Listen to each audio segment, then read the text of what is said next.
Welcome to 30 Minutes. I'm Rick Anthony. How many family-owned businesses are there in the United States?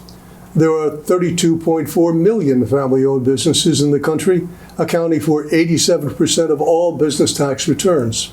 Furthermore, they contribute 54% of private sector GDP and employ 59% of the private sector workforce, 83.3 million jobs.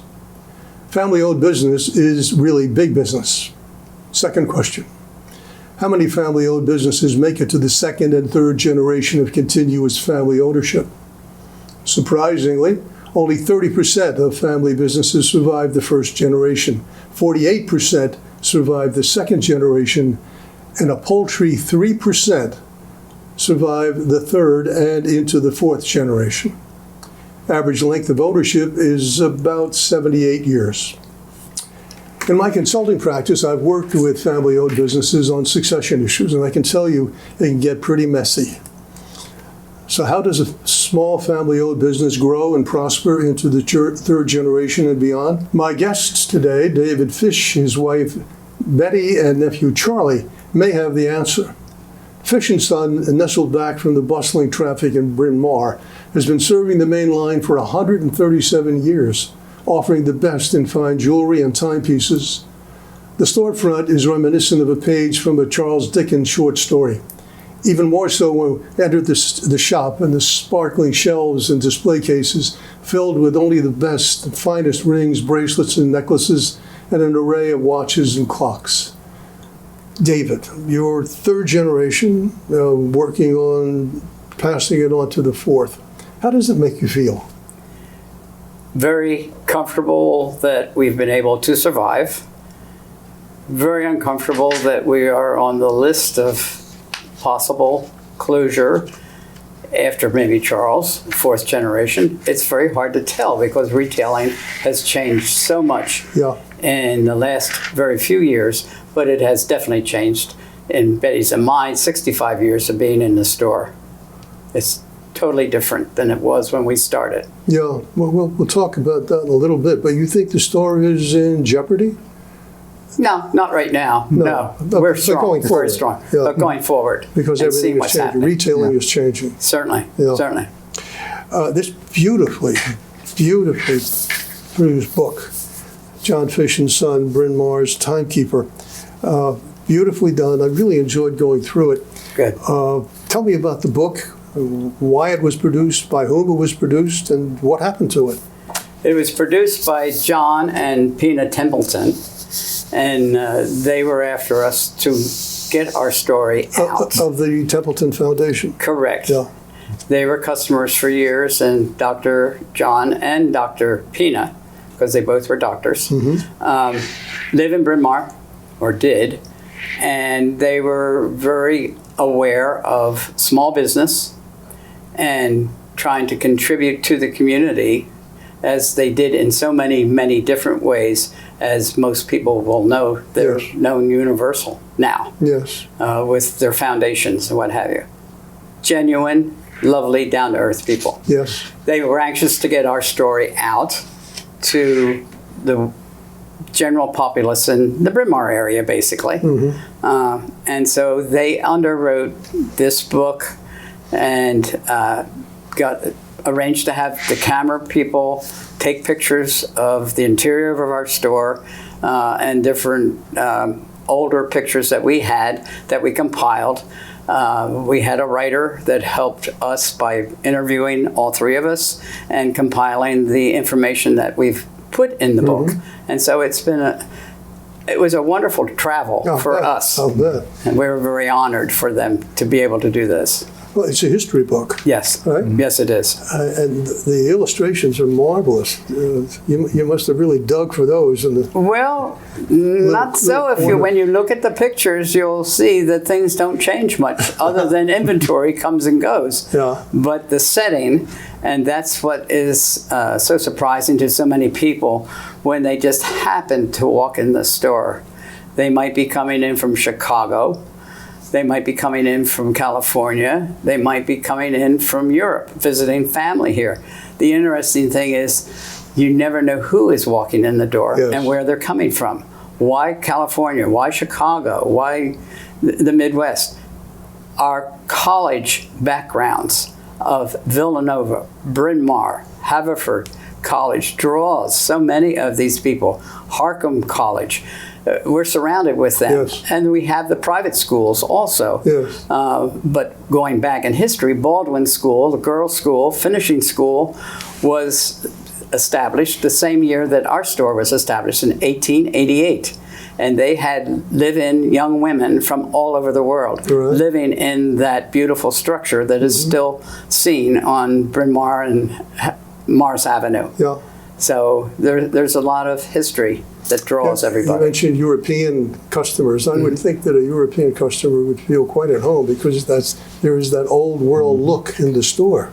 It's interesting you say that because so many of the professors and teachers that were teaching at Bryn Mawr College, especially in 1888 and 1890, were from Europe.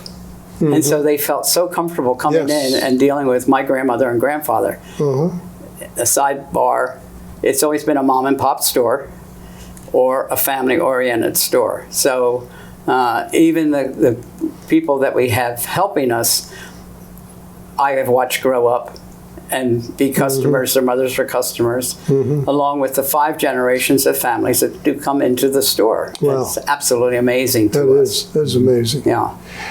There, according to what I read, over the years there have been more than one store. There were 3 or 4. There was one in Media, one in King Ardmore. No, Ardmore. Just the 3 stores. 3 stores, and then you settled, the store was settled in Bryn Mawr. Why? Well, the store started in Bryn Mawr in 1888, and then my grandfather went back in 1891 to England and married my grandmother from a little town where he apprenticeshiped for a period of time, and that's where he met her. They came back in 1891. They were married in February, and they started construction on the original building, which is now Relax-A-Back store, but that was built as a home and retail store. And they raised their family of 8 children in that building. In the upstairs? In the upstairs, there are 2. The store was on the ground floor, living room, kitchen, and dining room. The second and third floor were bedrooms and housed 1 bathroom for 8 children and 2 adults. And they managed. The boys slept on the 3rd floor without any heat. That was not unusual for European customs. The girls did get the luxury of having some heat with their mother and father and their individual rooms on the 2nd floor. So. Well, so the store, as it stands today, goes back how far? The store, we redid this store 2 doors away from where we originally were about 50 plus years ago. Okay. It's a newbie. Yeah, 50 that's a some years newbie. ago. Yes. Practically new. It's almost 60. But there were 2 other stores. The other 2 stores, one was in Ardmore and one was in Media. They were run by my uncles, my father being the youngest of the 3 boys that went into the business. Is that Walter? Walter was my father, and he, because he hadn't finished his apprenticeship, was still working with my grandfather. When my grandfather felt that we could buy a retiring jeweler in Ardmore, and he took over the Francis business, and that was torn down for the ill-fated auto car, which was a large manufacturing truck company. And that's when they actually, my uncle, 2 uncles moved down to Cricket Avenue. The store structure is still there, first block. And then my grandfather decided and the boys decided that they wanted to be on their own, which is nothing new as today's markets. No, so he closed that store, and each of my uncles, my Uncle William and my Uncle Fred, opened up their individual stores, one being in the arcade 2nd floor of the Ardmore movie theater, which is still there, And then the other uncle moved over to media in 1929, 28, with my aunt, and they raised their family in that building there in media. It was a bad time to be in any business. It's amazing. We have been, when we look back, through wars, depressions, whatever. And it's been amazing that we have been able to, but with adaptation, as Charlie has learned, we have to adapt with the times. Yeah. You cannot be sedate and just let everything go as it was. Did you have to go through an apprenticeship yourself? With my father. Study under your father? Yeah, I did not go to a school for that. There's very few schools. There was the Bowman School, which was in Lancaster County. That, if it is still there, it's very limited, but it was right up the street from Hamilton Watch Company. Mm-hmm. And we actually were probably one of the first sellers of Hamilton watches in the mainline area. Yeah. So That takes it's me pretty back amazing. too. Yeah. Well, I'm an old guy too. I'm an old. We all are. Charlie's not. Charlie's young. No. Betty, in the book I read that part of the culture and the marketing strategy was to create the friendly, helpful environment. But over the years, you must have established thousands of relationships, people who appreciate not only quality but service and caring. Has that been the hallmark of Fish and Son? I would say that is the hallmark of the store, is caring for our customers. A number of them have become friends. We try to make them feel comfortable. Yeah. They're almost like a family to us. I think what she really is saying is that wherever you start, you have to start someplace. So they get married, they get wedding rings, then the children come, then your graduations come, then their children are being married. So that's why we have, actually, it's 6 generations of families coming in the store now. Huh. So you go with them through ups and downs, and they talk to Betty, Charlie, or myself, or even our staff with problems, because they have a problem and they want to talk to somebody, and we'll give them that listening ear, which we're happy to do. Operating a small business is tough, very time consuming. Betty, you've carried at least half that load all these years. Yeah. Tell me about it. Well, when we got married, I didn't read the contract. But I've enjoyed working in this store. It's fun going every day to wait on customers, getting things repaired. I also do the bookkeeping, usually at nighttime. And I do enjoy that because I love math. It's just been fun working there. Yeah.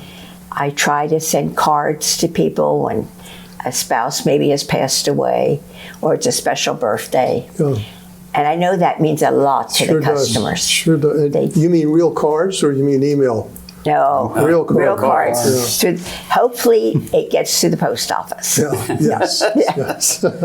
But no, real cards. And as Dave says, if Hallmark, if when I pass away, you might as well take your stock out of Hallmark because she's not going to Hallmark. And I also go to the local stores too. That's a nice touch. Yeah, It's a very I nice love touch. doing it. Yeah. Charlie, Yes. explain your connection with Fish and Son, please. Well, they're my aunt and uncle. My mom and Betty are twins, actually. And I guess this summer when I was 13, I started working there in the summer. I take the P&W from Norristown and get off at Rosemont. Mom showed me, we did one trial trip, and then I was on my own. You'd probably get arrested today if you did that with your child. But it was fine. We'd go back and forth in the summer, and then I guess Christmas time, Christmas vacations and so forth.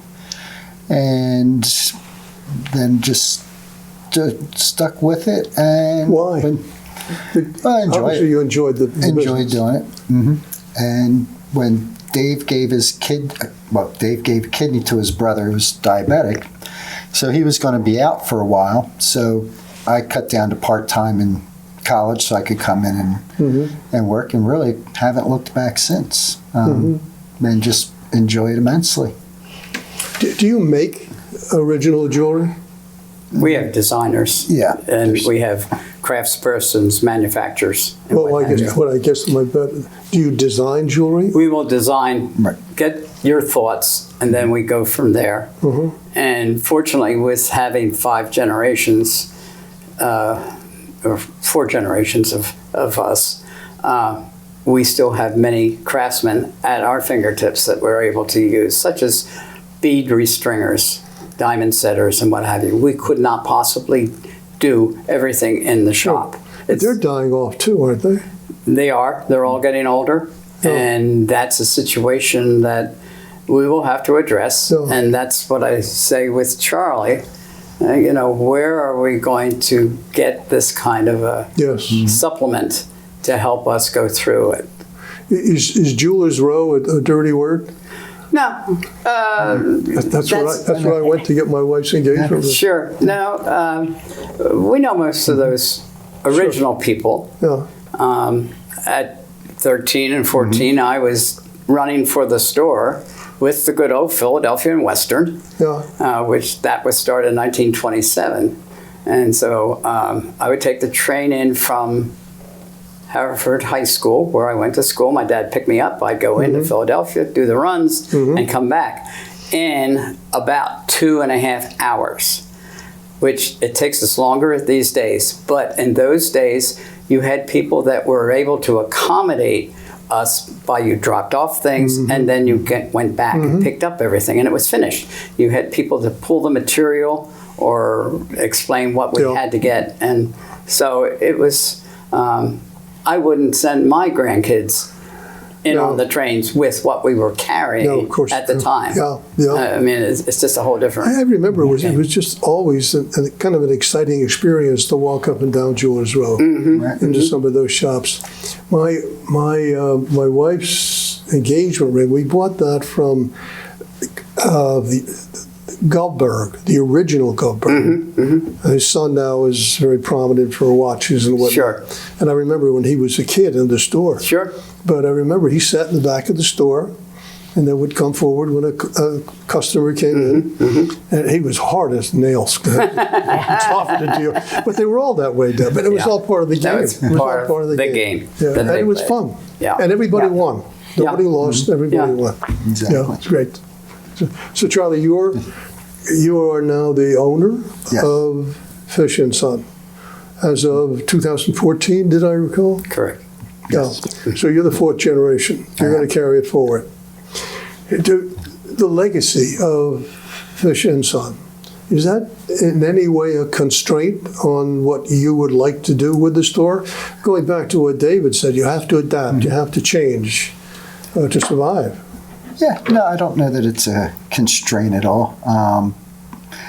Times have changed a lot. You really don't need a watch to tell the time anymore because you're carrying around a cell phone. Right. So they tend to be more decorative or piece of art, almost in some cases.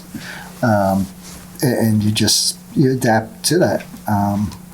It's more of an honor than a constraint. I'm sure it is an honor. Yeah. What makes a Rolex watch worth $75,000?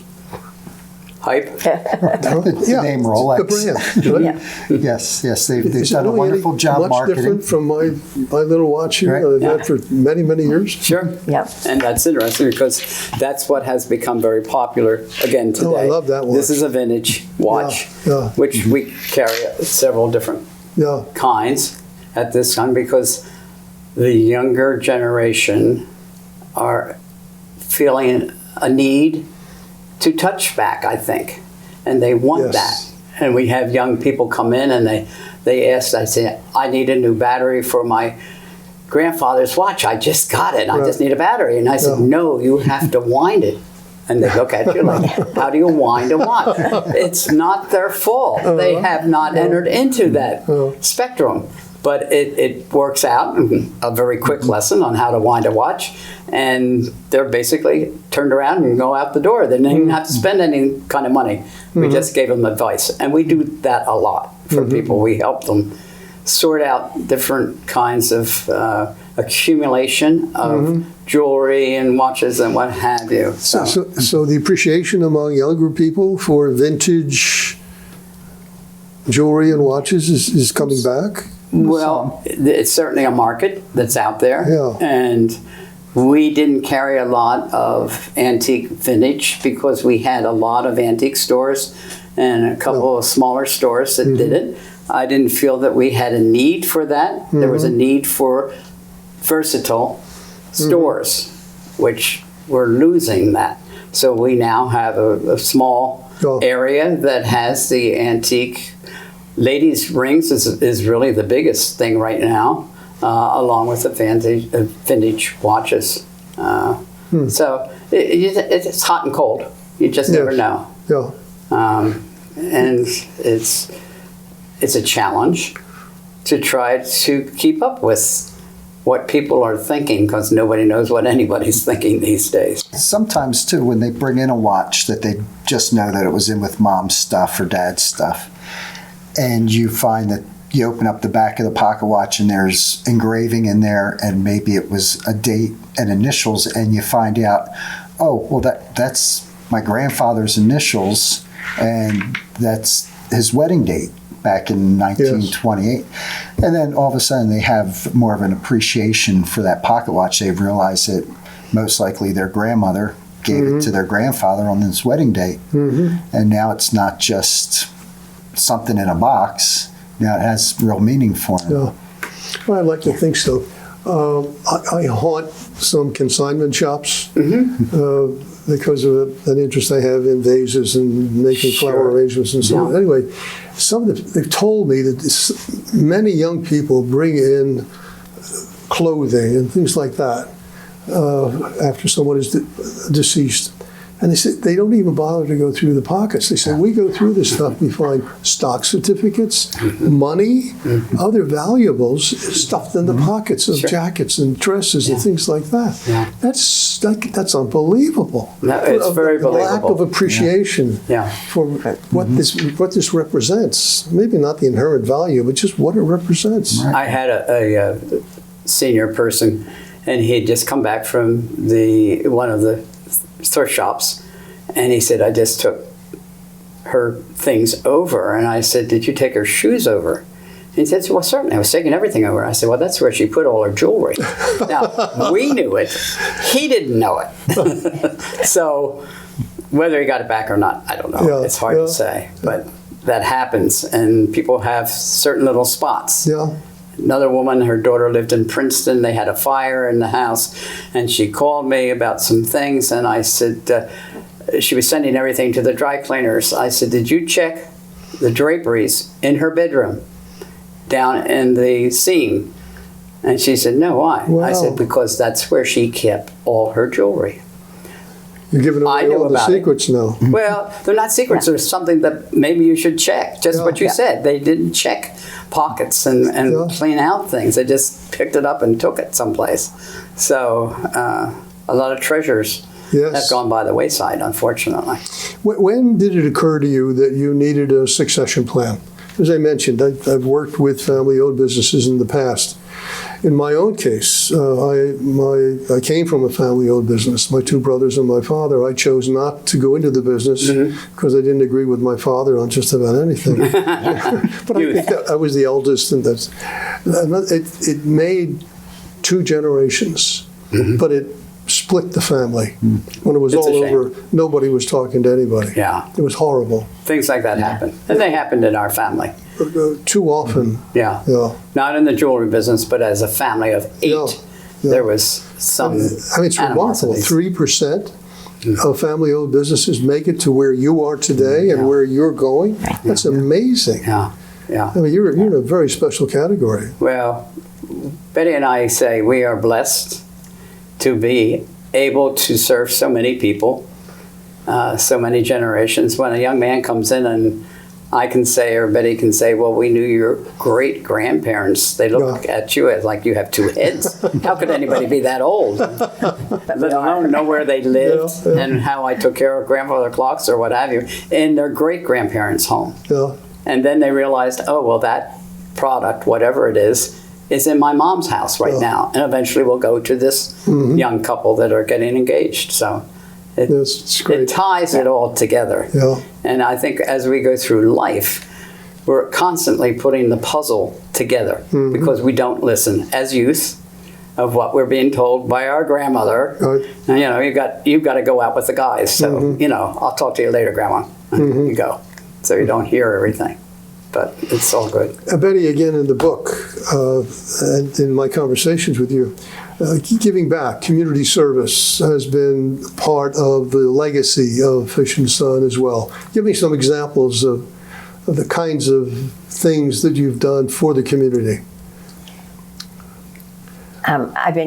We've both been active in Bryn Mawr Beautiful, seeing that the town is clean, that plants are planted.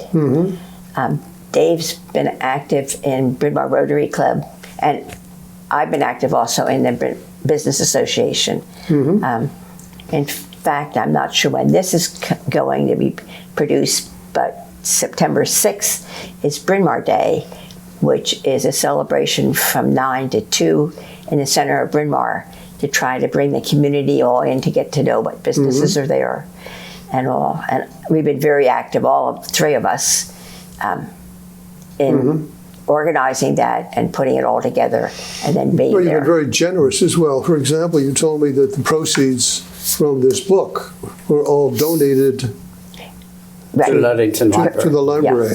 The Yeah. Ludington Library. Yeah. We felt that was Well, appropriate. but there have been other, and I'm not going to ask you to go into it, but I know there have been many instances of philanthropy, generous contributions you've made to various causes in the community, all part of establishing yourself as a good neighbor. We've always tried to be. That's the way we were raised. Yeah. Betty being raised here in Wayne, along with her twin sister, Ah, and went through the Radnor schools, walked through the Radnor schools because they live close enough. And I grew up in Havertown, Ardmore, and so we've been active as our parents were. yes. Our parents in Red Cross, airway wardens, all that kind of things during the Second World War. Yeah. That was pretty critical. Charlie, you don't know what we're talking about. Not a clue. I've got a pretty good grasp on the history of it all. He's heard enough about it. When did it become apparent to you that you needed a succession plan? There was time to turn it over. Well, I know from my own experience, and I've told you, consulting with family, it's hard to turn something over. sure. Very hard. Well, I guess in our early 60s, I started to realize that things can happen, and they can happen very quickly. Yes. Charlie, he has a family, a wife, and I didn't want him to get caught in a total muddle Yeah. of Good for all you. the legal work Yeah, and good for everything you. else. So that's why we did it about, we say 20 years ago. Yeah, I think probably. about 20 years ago. Charlie started on a program of purchasing the business over a 10-year period. So he didn't get hit or rocked at the Yes. end of whenever this turnover would be, and make it a little easier for him. But we feel, Betty and I feel comfortable that he's got it mapped out for him, and whatever he does with it, it's obviously the ball's in his court, as we say. So Was there an or else in there? no, You that- will or else? no. No. If, I think we brainwashed him enough. If that be the word. It was probably, if something happens to him, then what am I going to do? I guess I better. Quickly, Charlie, tell me about the Howard Miller Red Clock. No, It's in the book. we had We're running out of time. we had a vendor going out of business. He was closing his shop, but he carried Howard Miller clocks. And that the George Nelson clock being one of them. And it's a very distinctive art type clock, which I thought was really cool. And I think it was $300-400 retail. It wasn't a whole lot. And I brought it back on the train one December, I guess it was, and told him, "Oh, this will sell by Christmas. Somebody's going to fall in love with this." And I guess it was, we'll say 3-4 years later, and a woman was in the store and we had it in the case, and it was behind me, and she looks over, she's like, "Is that a George Nelson clock?" I was like, "Well, it is." She's like, "Well, I'm on the board at the George Nelson. I've got to take it." And I said, "Well, see, I know it would go to the right home." It just took a little longer than I thought. But again, it's where, it was distinctive enough. And, Yes. maybe a little too modern for the main line, but Yep. I learn as I go along. Well, thank you. I wish we had more time. I really appreciate you coming in. Thank you. I wish you all the luck in the world. I hope that store is there for my children, my grandchildren. I'm now up to 13 great-grandchildren. Wow. That's amazing. That's wonderful. David, Betty, Charlie. Thank Our you. pleasure. My guest Thank you. today has been David and Betty Fish and Charlie Scott, who represents the fourth generation of Fish & Son. My name is Rick Anthony. This is 30 Minutes. Until next time, take very good care of yourselves.